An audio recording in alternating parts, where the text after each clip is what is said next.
اعوذ باللہ من الشیطان الرجیم بسم اللہ الرحمن الرحیم ان تجتنبوا کبائر ما تنہون عنہ نکفر عنکم سیئاتکم وندخلکم مدخلا کریما۔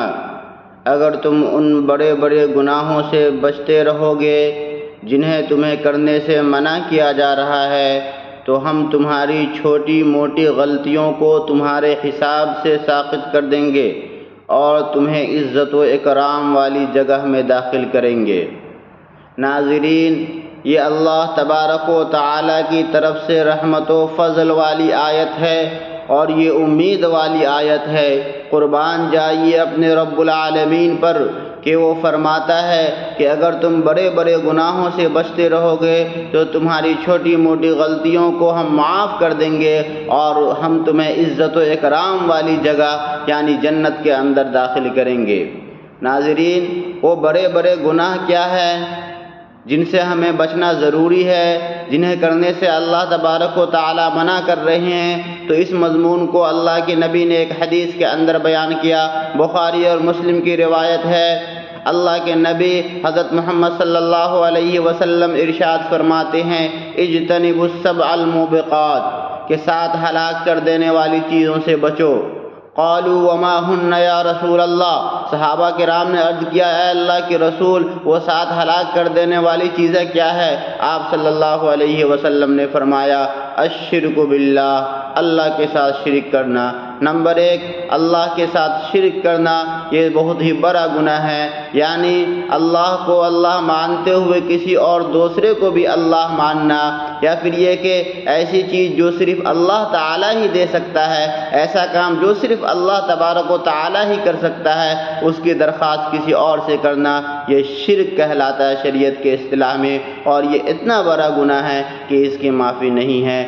اسی مضمون کو اللہ تبارک تعالیٰ نے ایک آیت کے اندر ارشاد فرمایا، ان اللہ لا یغفر ان یشرک بہ ویغفر ما دون ذلک لمن یشاء۔ ان اللہ لا یغفر ان یشرک بہ، کہ اللہ تبارک تعالیٰ شرک کی بخشش نہیں کریں گے، ویغفر ما دون ذلک لمن یشاء، اس کے علاوہ کوئی دوسرا گناہ ہوگا تو اس کی بخشش اللہ تبارک تعالیٰ اپنے فضل سے کر سکتے ہیں۔ دوسرا والسحر، دوسرا بڑا گناہ کیا ہے؟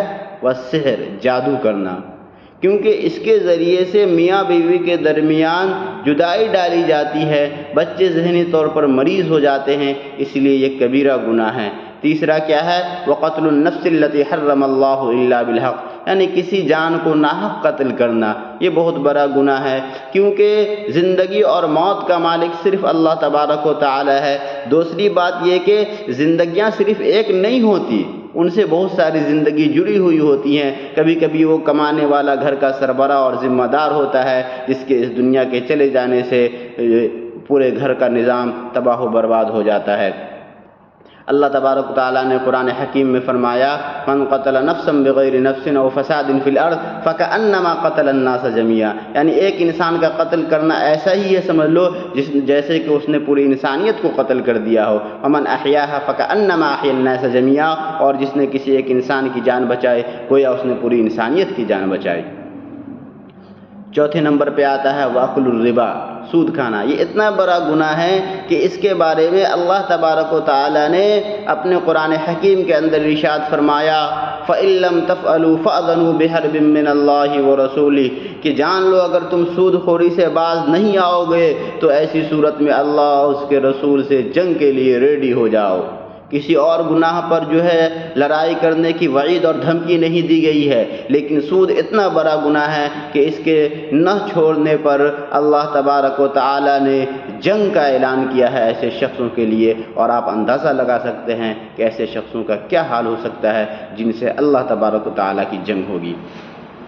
پانچواں وَأَكْلُ مَالِ الْيَتِيمِ، یتیم کا مال ناحق کھانا، یتیم کا مال کھانا یہ بھی بہت ہی بڑا گناہ ہے۔ چھٹا والتولی یوم الزحف، لڑائی میں پیٹ پھیر کر بھاگنا۔ اسلامی جنگ چل رہی ہے، کفار سے مسلمانوں کی جنگ چل رہی ہے، اور ایسی صورت میں کوئی شخص بھاگ جاتا ہے تو اس سے پوری فوج کو شکست کا سامنا کرنا پڑ سکتا ہے۔ کہیں نہ کہیں یہ اسلامی فوج سے غداری ہے، اسی لیے یہ بہت ہی بڑا گناہ ہے۔ اور ساتواں وقذف المحصنات الغافلات المؤمنات، پاک دامن بھولی بھالی عورتوں پر، لڑکیوں پر تہمت لگانا، کیونکہ اس کے ذریعے سے ایک انسان پورے سماج و معاشرہ کی نظروں میں گر جاتا ہے۔ اگر شادی شدہ ہے تو اس کی ازدواجی زندگی متاثر ہوتی ہے، اور اگر وہ غیر شادی شدہ ہے تو کوئی اپنے بچے اور بچیوں کا شادی اس سے نہیں کرنا چاہتا، اس لیے یہ بہت بڑا گناہ ہے۔ تو یہ 7 گناہ جس کو اس ایک حدیث کے اندر بیان کیا گیا، وہ میں نے آپ کے سامنے پیش کیا۔ اور ایک دوسری حدیث کے اندر والدین کی نافرمانی کرنا بھی آیا ہے، جھوٹی گواہی دینا، شراب پینا، زناکاری کرنا، یہ سارے کے سارے جو ہیں یہ بڑے گناہ ہیں جن سے ہمیں احتیاط ضروری ہے، جن سے ہمیں بچنا ضروری ہے، کیونکہ اگر ہم ان سے نہیں بچتے ہیں تو ممکن ہے یہ ہم کو ہلاک کر دیں۔ اللہ کے نبی نے فرمایا کہ یہ ہلاک کرنے والی چیزیں ہیں۔ ناظرین، امید ہے کہ میری یہ بات آپ کو سمجھ میں آئی ہوگی۔ آمین وآخر دعوانا الحمدللہ رب العالمین۔ اللہ تبارک و تعالیٰ سے دعا ہے کہ اللہ تبارک و تعالیٰ ہمیں ان تمام گناہوں سے بچنے کی توفیق دے۔